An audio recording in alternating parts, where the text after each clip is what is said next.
أنا القرآن رباني وعلى في الورى شاني. أنا القرآن رباني وعلى في الورى شاني. أنا القرآن أدبني. أنا القرآن نقاني. بسم الله الرحمن الرحيم. الحمد لله رب العالمين، وأزكى الصلاة والتسليم على سيدنا ونبينا محمد وعلى آله وصحبه أجمعين. ربنا آتنا من لدنك رحمة وهيئ لنا من أمرنا رشدا. اللهم افتح لنا أبواب الرحمة وأنطقنا بالحكمة. علمنا ما ينفعنا وانفعنا بما علمتنا وزدنا علما. اللهم افتح لنا أبواب الرحمة وأنطقنا بالحكمة. أخرجنا من ظلمات الوهم وأكرمنا بنور الفهم، وافتح علينا بمعرفة العلم، وسهل أخلاقنا بالحلم. اللهم اجعل القرآن ربيع قلوبنا. اللهم اجعل القرآن ربيع قلوبنا. زقنا تلاوته آناء الليل وأطراف النهار على الوجه الذي يرضيك. اللهم اجعل جمعنا هذا جمعا مباركا مرحوما، واجعل تفرقنا منه سالما من الشر معصوما، يا أرحم الراحمين يا رب العالمين. سبحانك لا علم لنا إلا ما علمتنا، إنك أنت العليم الحكيم. رب اغفر وارحم وأنت خير الراحمين. نعوذ بك من شرور أنفسنا وسيئات أعمالنا. وصل اللهم وسلم وبارك على سيدنا وحبيبنا ونبينا محمد وعلى آله وصحبه أجمعين. آمين آمين. ثم أما بعد. Chers frères, chères sœurs, bienvenue pour cette nouvelle séance, toujours au cœur de cette sourate Al-Kahf.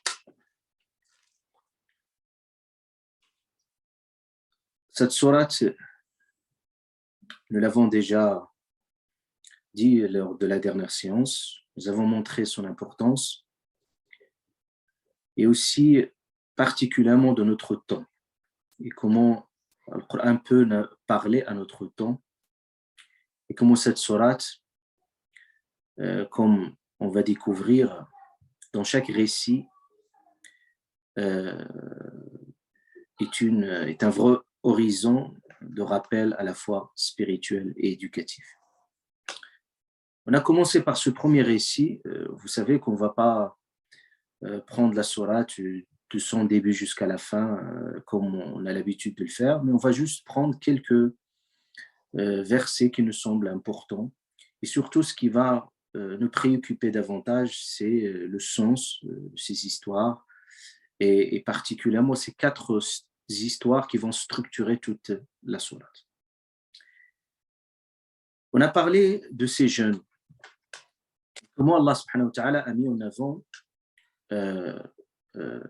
le courage de ces jeunes qui sont courageux, qui sont ambitieux, qui sont déterminés. Et Allah subhanahu wa ta'ala nous donne un très beau tableau descriptif de ces jeunes. Il met en avant leur jeunesse. Innahum fitya. Nous avons parlé sur qu'est-ce qui marque cette période de la jeunesse. C'est une période de transition où le jeune, par définition, est plein d'énergie, plein d'espoir, plein d'ambition, plein de courage. Mais ce qui fait la spécificité de ces jeunes, Allah subhanahu wa ta'ala dit « Innahum fitya amanu bi rabbihim ». Donc cette ambition, cette détermination, elle est teintée par cette foi très ferme, solide. Et en même temps, cet espoir, c'est que ces jeunes, ils vont prendre une décision. Ce n'est pas une décision très facile à prendre dans ce contexte de pression, à la fois sociale et politique, parce qu'ils ont vécu des moments très, très difficiles. Mais ils vont au final décider de quitter leur pays natal. Ce n'est pas une décision facile à faire. Et cette histoire résonne avec le premier convoi d'immigrés. N'oublions pas le contexte de cette sourate, avec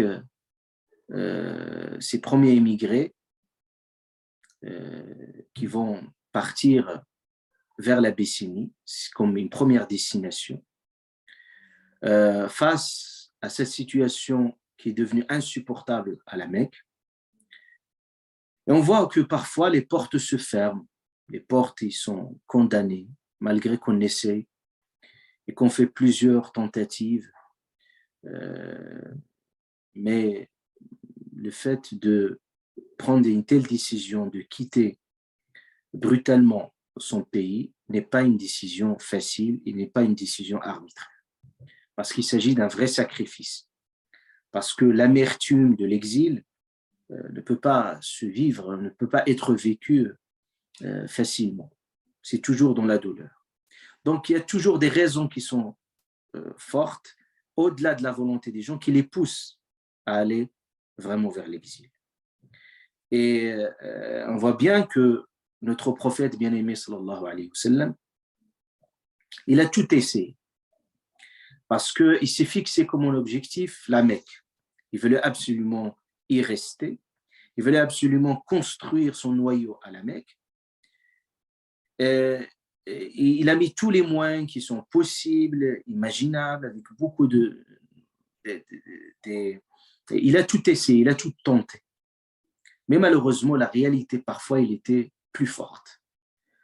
La réalité, il a été plus forte que lui, sallallahu alayhi wa sallam. C'est pour ça qu'il va finalement accepter cette situation. Il a été convaincu que la Mecque, à l'état actuel, ne peut pas être un noyau et un foyer de foi.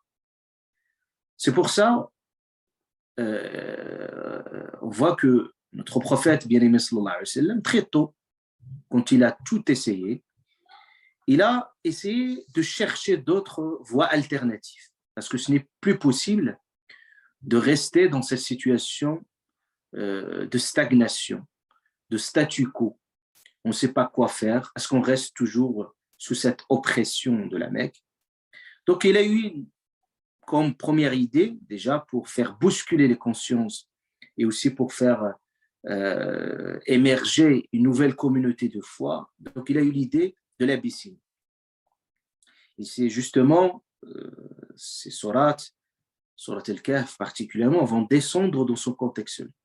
C'est-à-dire l'Abyssinie, c'était un choix pour le prophète alayhi salatu wassalam, un choix stratégique, mais il est momentané, parce que au moins, pour un peu évacuer cette grosse pression sur les compagnons, surtout les plus opprimés, il n'y a pas que, il y avait aussi ceux qui sont partis vers l'Abyssinie, il y avait aussi des notables. Et on va voir également que ces jeunes de la caverne, ils font partie également de certains notables. Ils ne sont pas tous des gens les plus opprimés. Donc, pour faire pression sur la Mecque, c'était important de choisir l'Abyssinie aussi comme une destination.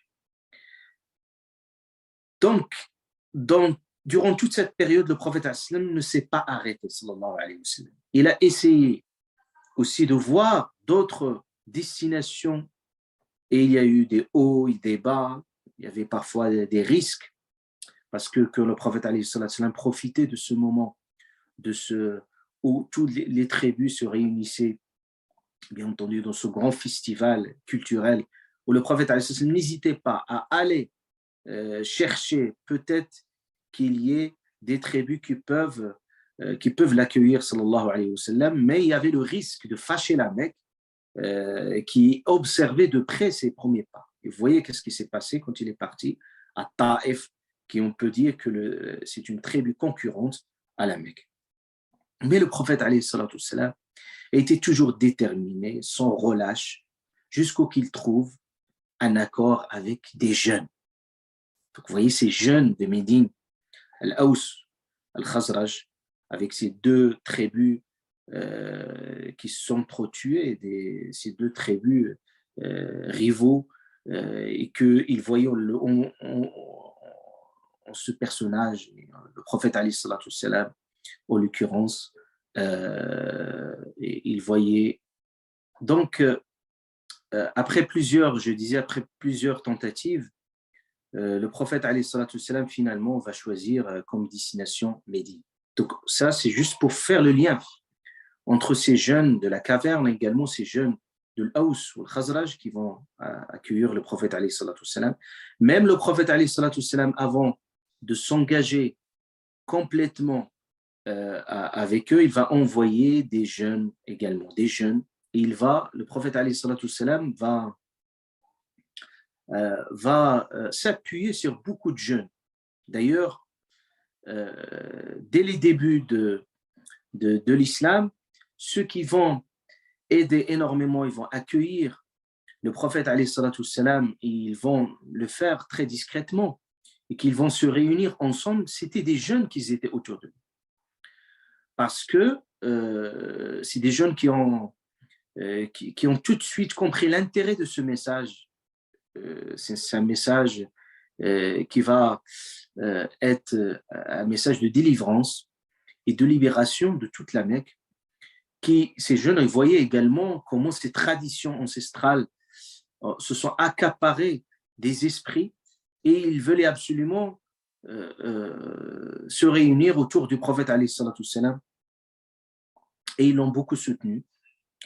Et quand il va aller justement vers Médine, avant qu'il s'engage complètement avec ces jeunes, il va leur envoyer des jeunes ambassadeurs, justement pour qu'ils préparent le terrain. Et ce fut le cas de ce compagnon très connu, qui est Mus'ab ibn Umayr. Mus'ab ibn Umayr, qui était connu par ses qualités et que c'était un choix minutieux. Et ce Mus'ab ibn Umayr, qu'il va partir, il va aller vers Médine, et justement pour préparer le terrain et pour faire le bilan au retour au prophète alayhi salatu wassalam. Et c'est ainsi que le prophète alayhi salatu wassalam, après ce premier retour, que le choix serait définitif. Le choix serait définitif et il va organiser cette première immigration. Et vous imaginez, il va organiser cette première immigration toujours de façon très parfaite, parce que le prophète alayhi sallam, il ne veut laisser aucune brèche au niveau même organisationnel, justement parce qu'il s'agit d'un flux migratoire, donc il faut l'organiser de la façon la plus parfaite possible pour assurer la sécurité de ces gens-là. D'autant plus que la Mecque, il suit de près leurs pas. C'est pour ça que le prophète alayhi sallam serait le dernier à partir, sallallahu alayhi wa sallam. Mais ce qui est très important, parce que quand je veux dire pourquoi Allah subhanahu wa ta'ala met en avant, d'ailleurs, c'est pour ça, ces immigrés, ce qu'on appelle al-muhajirun, ils ont un statut très particulier en islam. Pourquoi justement? Parce que ce choix de l'immigration qu'ils ont fait n'était pas un choix facile. Et ce n'est jamais facile pour personne. D'ailleurs, regardez le prophète alayhi salatu wassalam lui-même, son attitude. Vous voyez quand il était dans le chemin de départ. Et d'ailleurs, ce choix n'est pas également si facile pour ces jeunes de la caverne qui vont quitter leur pays natal.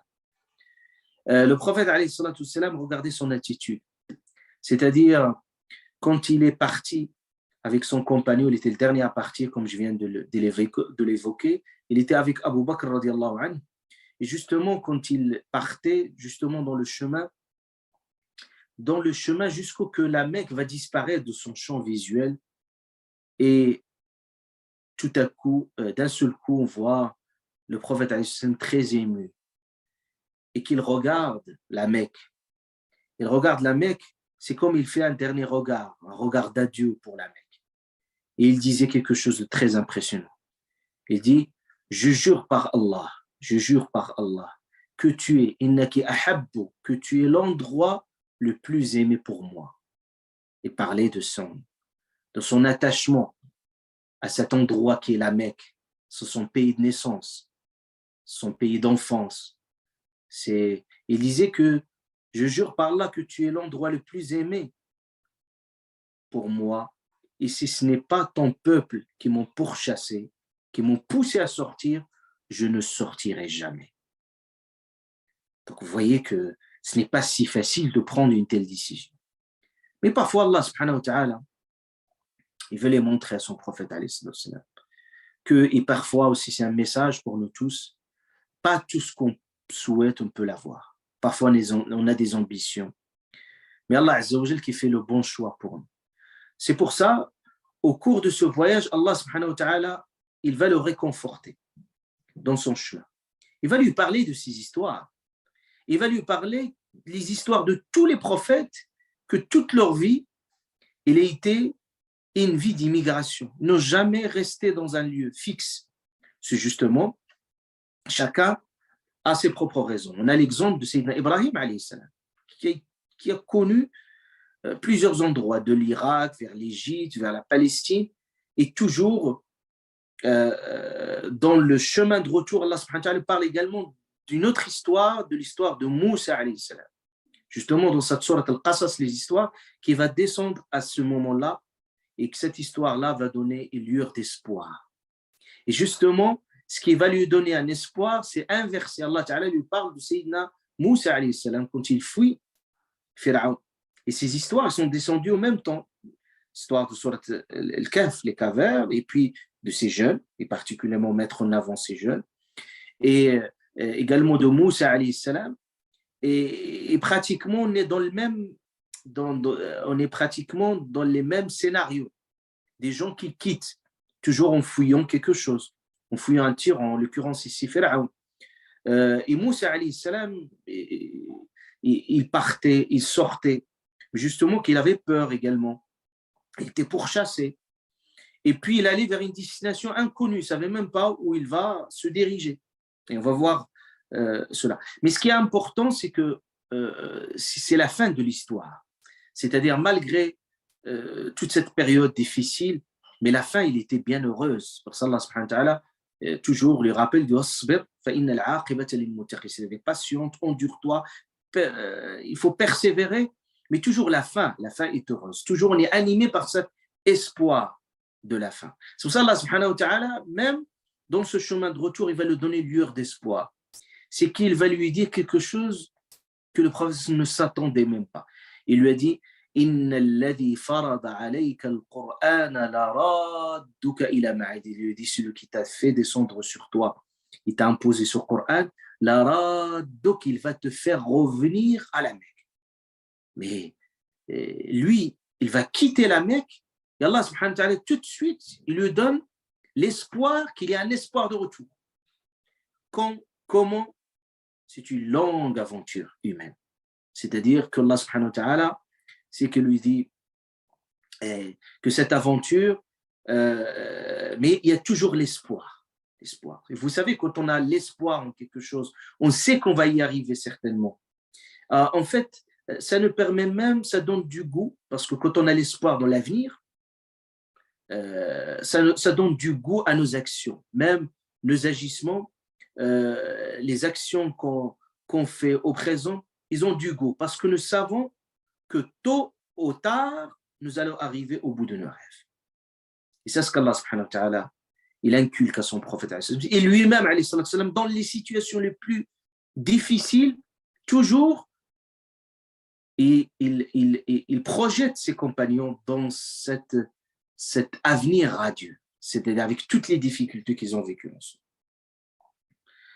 Donc cet exil, bien entendu, l'exil et l'immigration a été toujours les populations se déplaçaient pour plusieurs raisons. Aujourd'hui, encore davantage avec la mondialisation qui a connu plusieurs types d'immigration, qu'ils soient économiques, climatiques, etc. Donc on voit que beaucoup de profils d'immigrés qui se dégagent, les guerres. Mais cet exil à haut risque n'avait qu'une seule vocation, un seul objectif qui a été fixé, et un seul but, c'est Allah et son prophète. C'est-à-dire, certains, ils étaient prêts même à sacrifier tout, à sacrifier leurs biens matériels, leur famille. C'est pour ça que je dis que le statut de muhajir, les immigrés, est un statut très particulier en islam. D'ailleurs, Allah subhanahu wa ta'ala en parle toujours, il parle avec ce qualificatif al-muhajir. Vous voyez que le prophète, déjà dès les débuts de l'immigration, il essaie d'inculquer ce principe, que finalement, ne perdez pas cet objectif. Il dit, c'est-à-dire,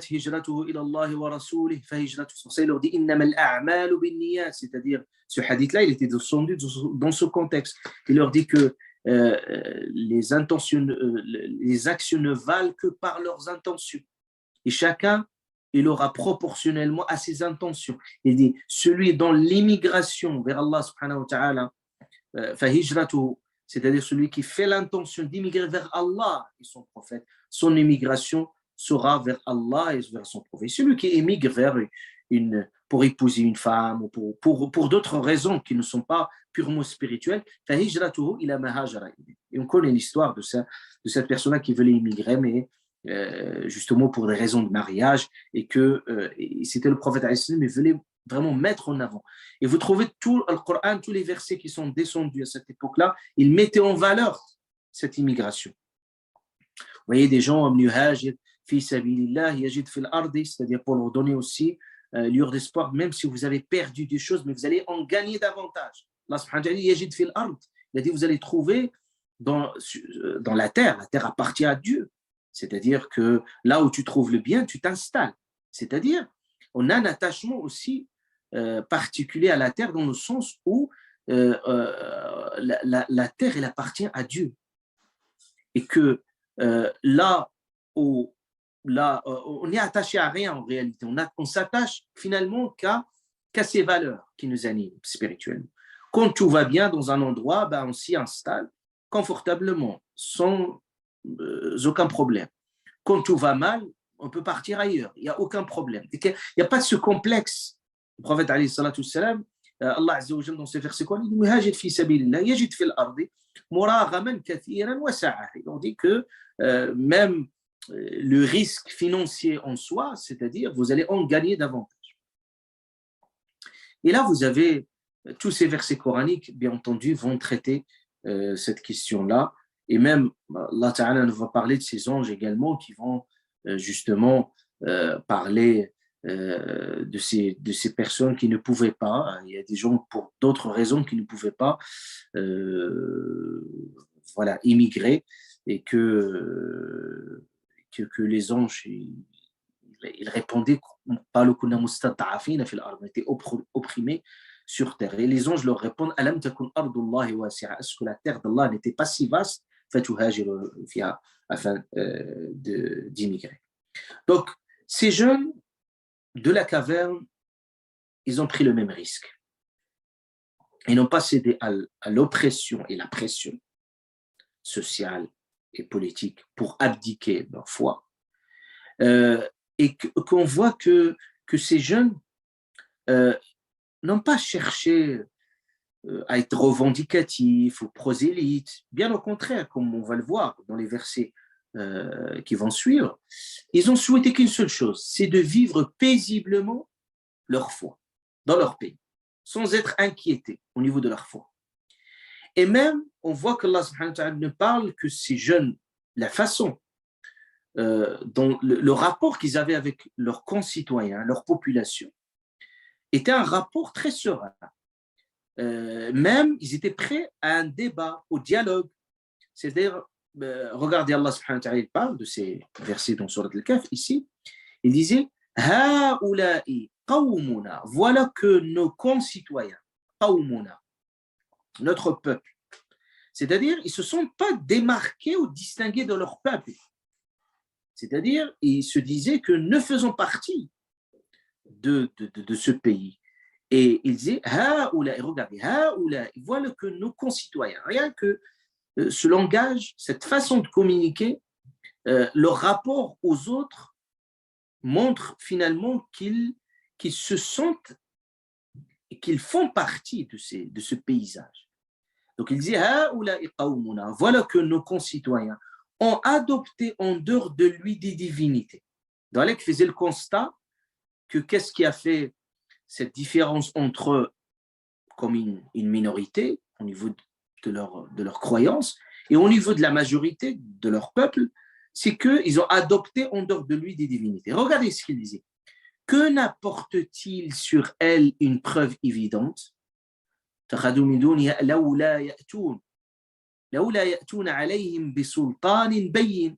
n'apporte-t-il sur elle une preuve évidente? Ça veut dire qu'ils sont dans le débat. Quand on demande une preuve, on demande des arguments, c'est qu'on est dans le débat, on n'est pas on n'est pas dans une forme de violence.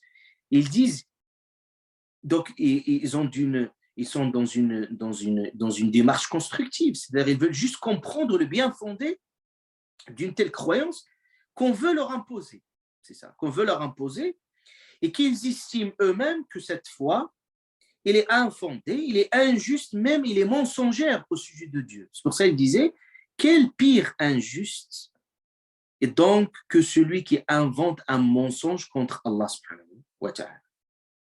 Donc, quand ils ont compris que leur foi il est menacée, qu'ils ne pouvaient guère vivre dignement leur foi, ben, ils ont fait alors le choix de se séparer à jamais de leur peuple en quittant leur pays. C'est pour ça, dans le verset 16, Allah subhanahu wa ta'ala parle de ce moment de séparation. Il disait, quand vous vous serez séparés d'eux et de ce qu'ils adorent en dehors d'Allah, réfugiez-vous donc dans la caverne. C'est à ce moment-là qu'ils vont aller vers cette caverne. Donc, on constate que ces jeunes, premièrement, ce n'était pas un choix anodin et qu'au fond d'eux-mêmes, ils voulaient absolument rester dans leur pays et vivre paisiblement leur foi. Et apparemment, ce n'était pas possible, comme ça a été le cas de la Mecque, pour leur montrer aussi un exemple. Et que ces jeunes, quand ils vont décider de partir, ils vont aller vers une aventure. En réalité, c'est une vraie aventure. Premièrement, ils ne savaient pas où ils vont se diriger. Donc, c'est une aventure à la fois incertaine et imprévisible. C'est-à-dire, ils ne savent pas où ils vont se diriger et c'est imprévisible. C'est-à-dire, tout peut basculer. Mais Allah subhanahu wa ta'ala ici, quand il parle de ces jeunes, il met en avant la foi. Et ça, c'est la première leçon intéressante de comprendre. C'est que la foi, il a un côté mystérieux, il a un côté magique. Parce que cette foi, c'est elle qui te permet de vous aventurer, sans peur. C'est-à-dire, pour dompter cette peur, dans n'importe quelle aventure, quel qu'il soit, avec tous les risques qu'il y a, c'est la foi qui vous permet de le faire. C'est la foi qui développe et qui cultive ce courage, cette audace. Parce que, finalement, que je vais m'aventurer, et je vais prendre un risque, dans une destination inconnue, avec beaucoup d'incertitudes. La foi, il veut dire quoi? La foi, ça veut dire que Allah subhanahu wa ta'ala, le Tout-Puissant, le Seigneur de l'univers, il est là, à vos côtés, qui vous accompagne dans votre route.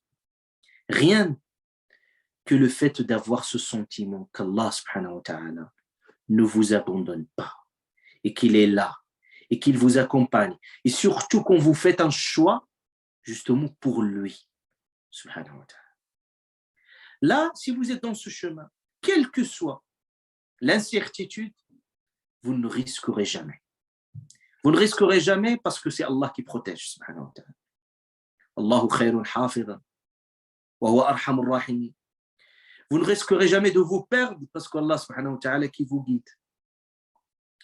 Parce qu'il sera là même si vous doutez à un moment donné ce qui va se passer avec ces jeunes. Ils ont douté, ils ne savaient pas. Ils vont trouver juste cette caverne, ils vont y entrer sans perspective. Et ils ont cette foi qu'Allah il est avec eux. Et on va voir aussi comment cette foi intense va se dégager à travers ce dua. Donc, ce moment de doute, la foi va vous donner confiance, va vous donner espoir, va vous donner le courage pour affronter toutes les difficultés, quelles qu'elles soient leur nature, dans la vie, même dans ce désert existentiel. Vous voyez, le désert, il n'y a plus de signaux, plus rien, plus de marqueurs, c'est-à-dire vous êtes complètement perdu.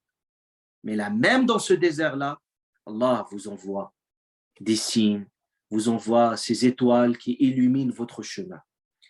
Donc c'est pour ça Allah subhanahu wa ta'ala dit même dans ces moments, Allah subhanahu wa ta'ala il a affirmé en fait leur cœur.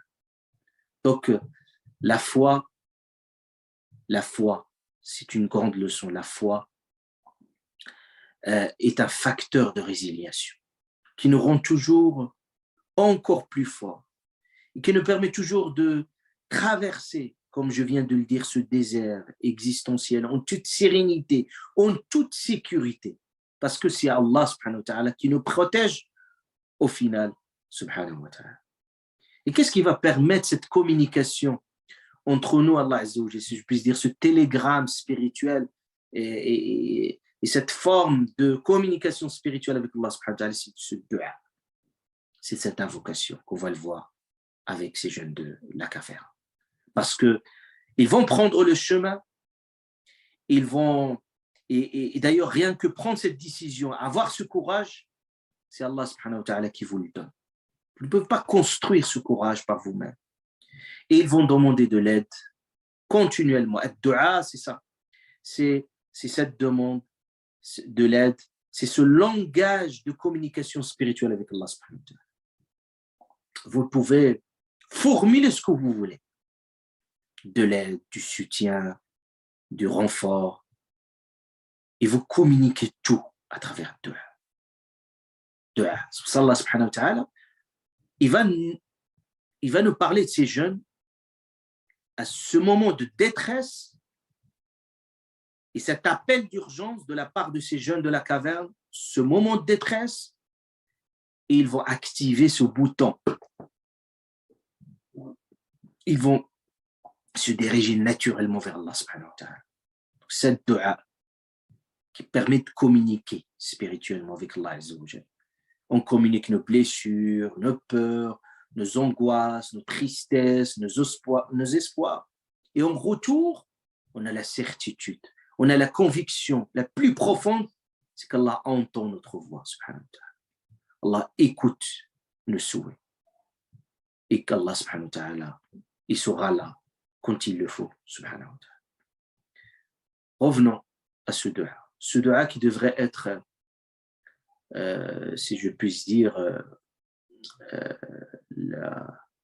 devrait être la nourriture spirituelle de tout croyant. Rabbana, il est simple. Rabbana, regardez, Rabbana. Premièrement, quand il communique avec Allah subhanahu wa ta'ala, toujours il l'appelle en son nom Rabbana.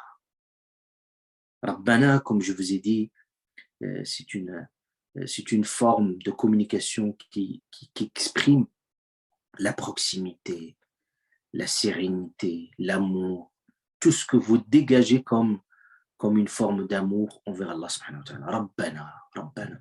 On n'a plus personne partout. Rabbana, tu es le seul. C'est-à-dire, face à cette situation-là, ils n'ont pas vu autre chose. Ils se sont dirigés naturellement, instinctivement avec notre Seigneur. Rabbana, subhanahu wa ta'ala. Ils se sont dirigés entièrement vers Allah subhanahu wa ta'ala.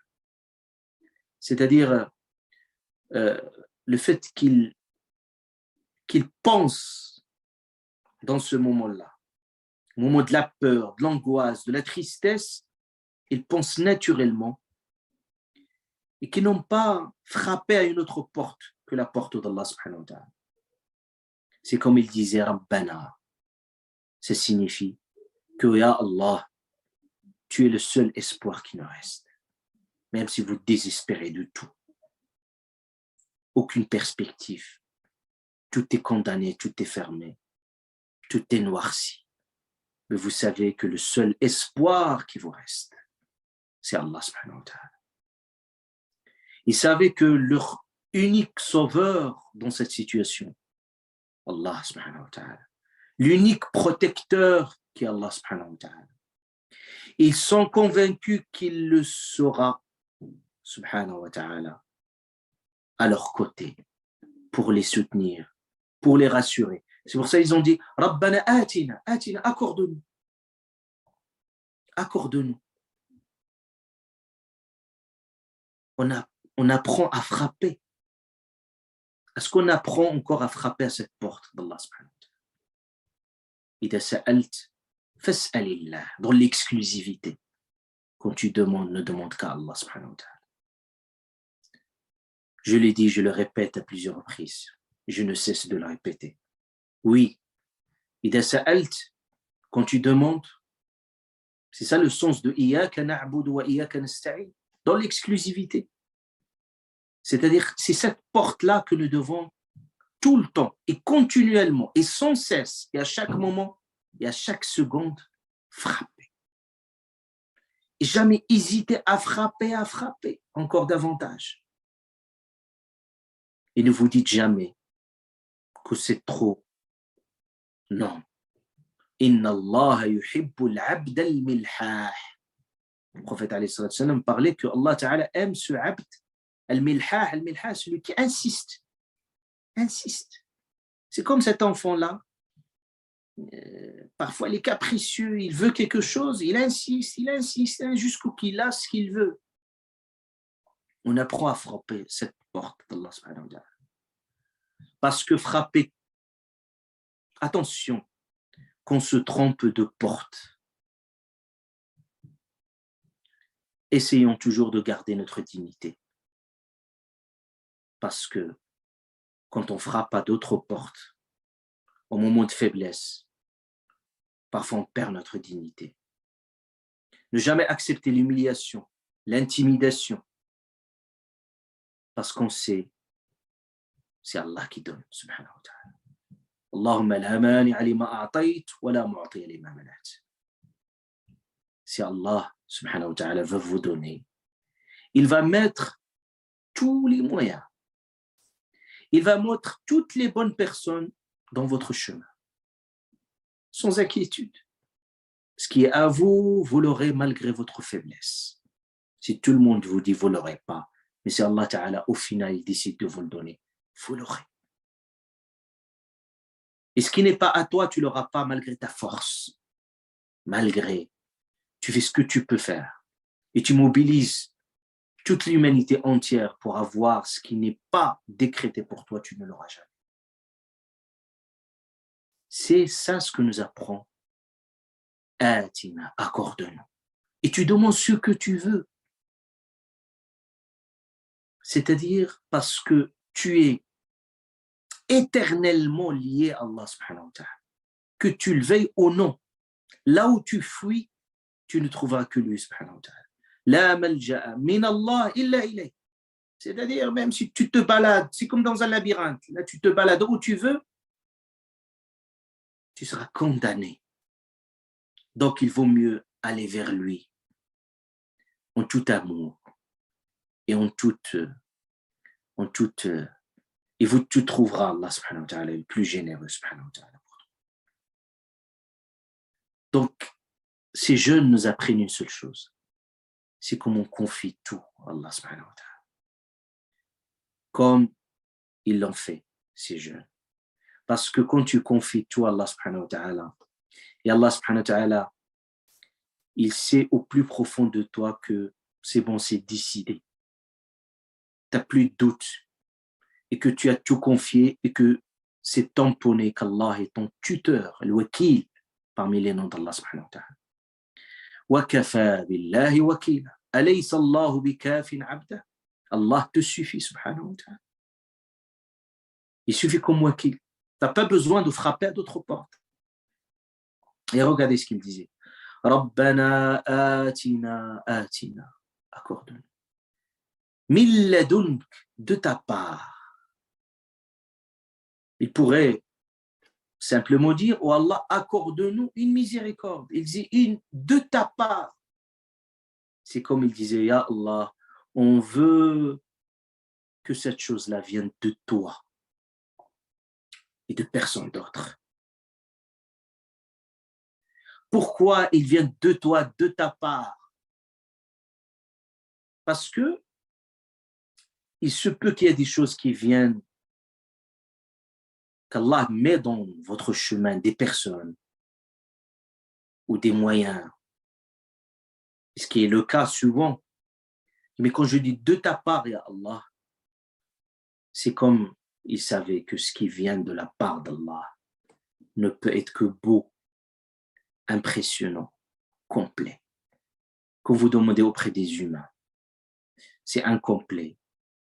Parfois, ce n'est pas toujours adéquat, ce n'est pas toujours proportionnel à vos attentes. Parfois, il y a disconfirmation des attentes. Parfois, il y a derrière, quand quelqu'un vous donne quelque chose, il y a toujours le risque qu'il vous le rappelle un jour. Il y a toujours ce qui vient des autres, toujours quelque chose, un cadeau, mais toujours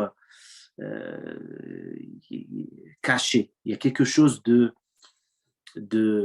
qui entache ce don, ce qui n'est jamais quelque chose de très propre, de net, authentique. Mais ce qui vient d'Allah subhanahu wa ta'ala est toujours beau, et impressionnant, et complet. Qu'Allah vous donne quelque chose, premièrement, Inna Allah, quand il vous donne quelque chose, il vous impressionne par son don. Jamais il vous donne le déchet. Quand il vous donne quelque chose, il vous impressionne. Jusqu'au pour vous-même, vous dites, oh, d'où vient tout cela? Je mérite tout cela. C'est-à-dire, je n'imagine même pas dans mon plan d'avoir quelque chose de si beau. C'est impressionnant. Il vous laisse épater, bouche bée. Parce que c'est Allah qui donne, subhanahu wa ta'ala. Et Allah Azza wa Jal, subhanahu wa ta'ala, quand il vous donne au bon moment. Et de la plus belle et la plus parfaite des façons. Subhanahu wa ta'ala. Il vous donne là où vous n'attendez pas. Là où vous n'attendez pas. يرزقه من حيث لا يحتسب. Ça veut dire من حيث لا يحتسب. Là où tu ne t'attends pas. Tu as mis tous les scénarios possibles pour que quelque chose arrive à toi.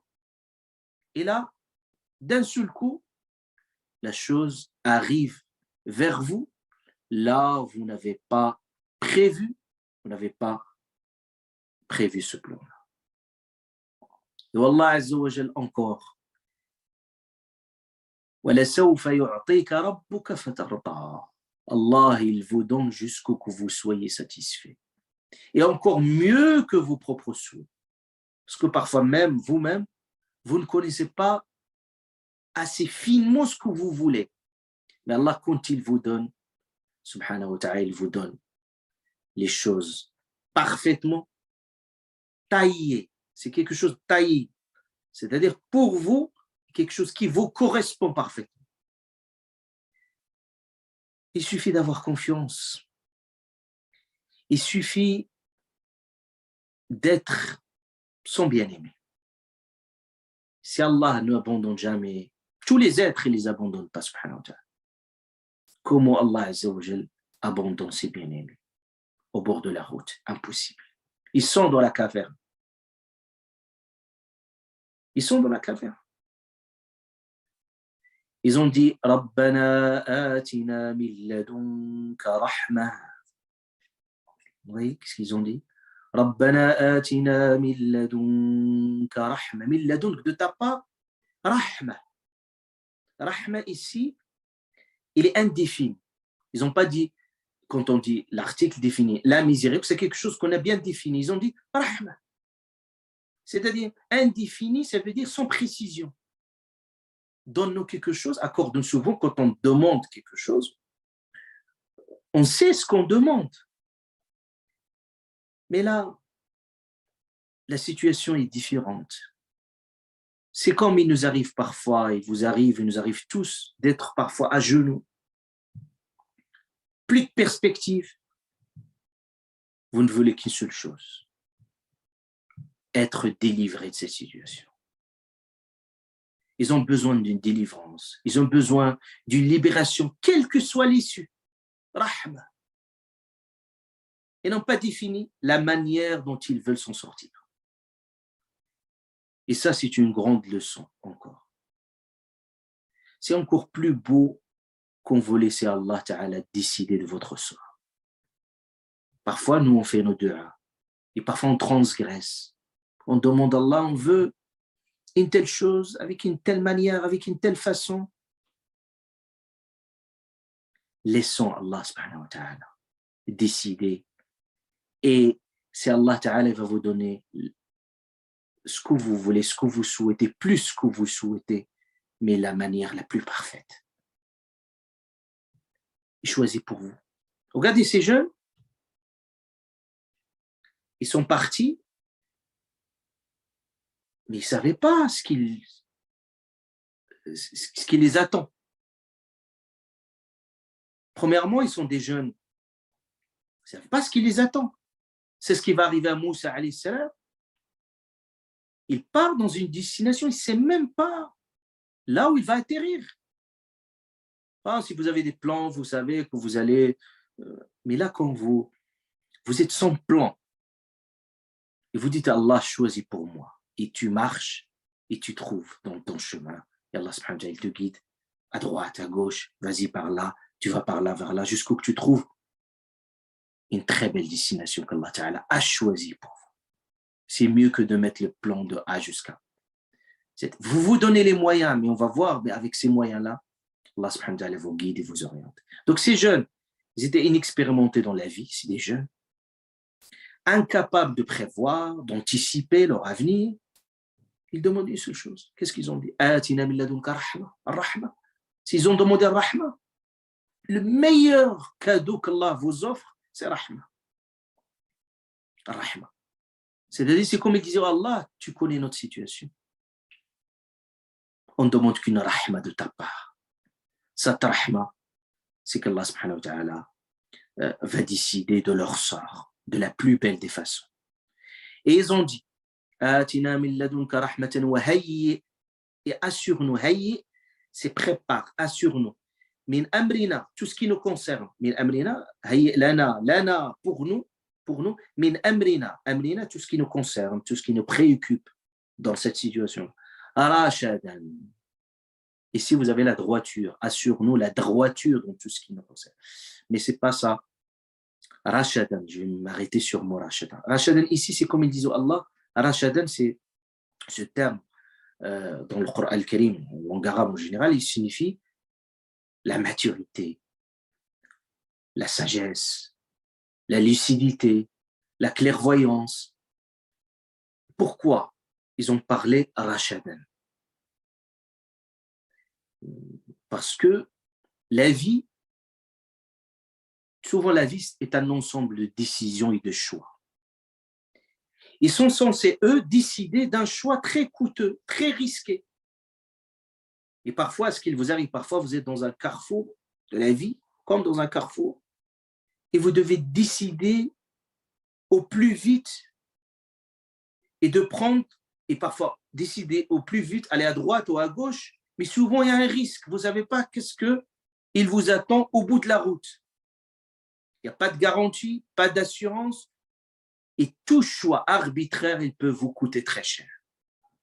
C'est pour ça qu'ils ont dit min amrina, tout ce qu'on demande dans notre vie, qu'il y a ce mot magique rashadan. Rashadan, ar-rushd, c'est un choix qui est mûri, perspicace, qui vous ouvre des horizons dans l'avenir. Donc, l'attitude de ces jeunes nous apprend également à nous-mêmes à ne jamais s'aventurer et batailler surtout seul dans la vie. C'est une vie à risque, surtout dans notre monde, sans consulter Allah subhanahu wa ta'ala. C'est tout le sens que prend salat, la prière de al-istikhara. C'est-à-dire quand je prends un chemin, avant de m'engager, je dois prendre toutes mes prédispositions, des moyens qu'il faut, mais surtout, j'ai besoin d'Allah subhanahu wa ta'ala qui m'accompagne dans ce chemin.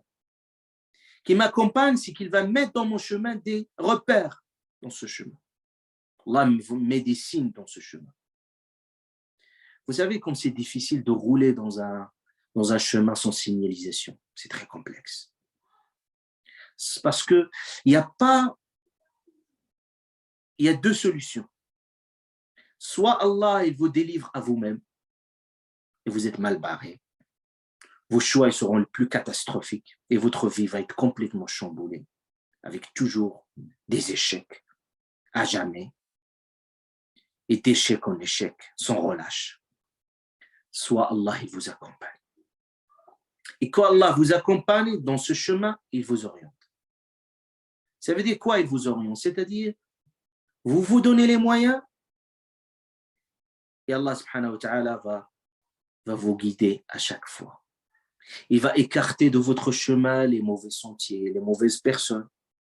Il va vous donner toujours là, même dans des moments où vous devez qu'il n'y a plus de route, il va vous donner des itinéraires bis pour s'en sortir, jusqu'au qu'il dégage pour vous votre chemin jusqu'à votre destination. Mais surtout la destination qu'Allah subhanahu wa ta'ala il a voulu pour vous. C'est pour ça que dans Salat al-Istikhara, on vient avec des projets élaborés, c'est-à-dire Allah, je veux ceci. Parfois, je suis attaché à quelque chose. Et là, quand je fais Salat al-Istikhara, dès que je me baigne dans les moyens, je trouve que la route, il est barrée. C'est comme vous, par exemple, vous prenez un chemin, vous vous dites, oui, c'est l'autoroute, je vais aller tout de suite. Mais là, quand vous prenez votre chemin, vous trouvez parfois, il y a des travaux, il y a des choses que vous ne vous attendez pas. Ben, ces travaux, c'est comme ils vous disent, ah oui, ce n'est pas la belle destination qu'il faut. Il ne faut pas hésiter à faire demi-retour quand c'est écrit sans issue. Il ne faut pas s'entêter. Donc, laissons Allah Ta'ala nous guider dans notre vie et vous verrez à la fin la surprise. Comme une carte à trésor, vous avez des signes, vous marchez et vous choisissez les signes d'Allah subhanahu wa ta'ala, vous vous donnez les moyens, vous allez voir, rien qu'on se donne les moyens, il y a des moyens qui vont vous sembler inopérants, il faut éliminer, il y a des pistes qu'il faut éliminer. Et c'est Allah subhanahu wa ta'ala qui vous inspire cela en vous et que vous ressentez que ce chemin-là n'est pas fait pour vous parce que vous avez déjà fait le choix le plus difficile, c'est de confier tout à Allah subhanahu wa ta'ala. Et vous voyez que certains d'autres qui sont moins bons, qu'il faut oublier d'autres moyens, et vous avez d'autres moyens qui sont meilleurs, Allah subhanahu wa ta'ala qui dégage dans votre choix. Et à chaque fois, Allah ta'ala vous inspire la meilleure des décisions, le meilleur choix, le choix le plus sage, le plus mûri. C'est pour ça qu'on parle mûrir nos décisions. C'est ça. آتنا من لدنك رحمة وهيئ لنا من أمرنا رشدا. C'est tout simplement l'adéquation entre nos moyens et nos objectifs. C'est Allah Ta'ala qui assure tout cela. Inch'Allah, on arrive vraiment à la fin, même s'il y a d'autres choses, Inch'Allah Ta'ala, à rajouter, mais je m'arrête à ce niveau-là. Comment on peut apprendre de l'attitude de ces jeunes de la caverne et comment cette sourate, ce dua va nous apprendre comment faire face à notre monde imprévisible, face à l'incertitude. C'est rien que ce dua-là nous apprend énormément de choses. Et à la fin, regardez la réponse. Ils ont eu la réponse, le miracle de ces jeunes avec ce dua-là, qui va être un miracle, un signe de Dieu pour toute l'humanité. Quand ils ont fait Rabbana atina, accorde-nous une rahma, une miséricorde de ta part, Allah Ta'ala il leur dit à la fin, il a dit fa'u ila al-kahfi yanshur lakum rabbukum min rahmati. Regardez l'expression. C'est quand ils font ce dua-là, la réponse d'Allah subhanahu wa ta'ala était quoi? Ils ont demandé une miséricorde. Allah Ta'ala il leur dit votre Seigneur yanshur. Yanshur, il sait étendre sa miséricorde. Étendre, c'est comme dérouler. Yanshur, on dit, c'est comme dérouler un tapis. C'est comme un rahma, il devient un tapis déroulé pour eux. Rahmatan. Et ils ont demandé, min amrina rashadan, et Allah subhanahu wa ta'ala dit, et disposera pour vous un adoucissement à votre sort. Un adoucissement, l'adoucissement, ça montre tout est facilité, simplifié, opération, tout marche bien et tout fonctionne à merveille dans leur vie. Suite à ce dua-là, Rabbana atina min ladunk, comprenez ce dua et apprenez-le en arabe et dégustez-le à chaque fois et faites ce dua continuellement et vous allez voir l'effet indéniable de ce dua. Rabbana atina min ladunka rahmatan wa hayyi lana min amrina rashadan. سبحان ربك رب العزة عما يصفون وسلام على المرسلين الحمد لله. القرآن يسري في شراييني ووجداني أنا نبت بحفاظ جليل القدر والشان لهم نور يعانقهم يضاهي شمس أزمان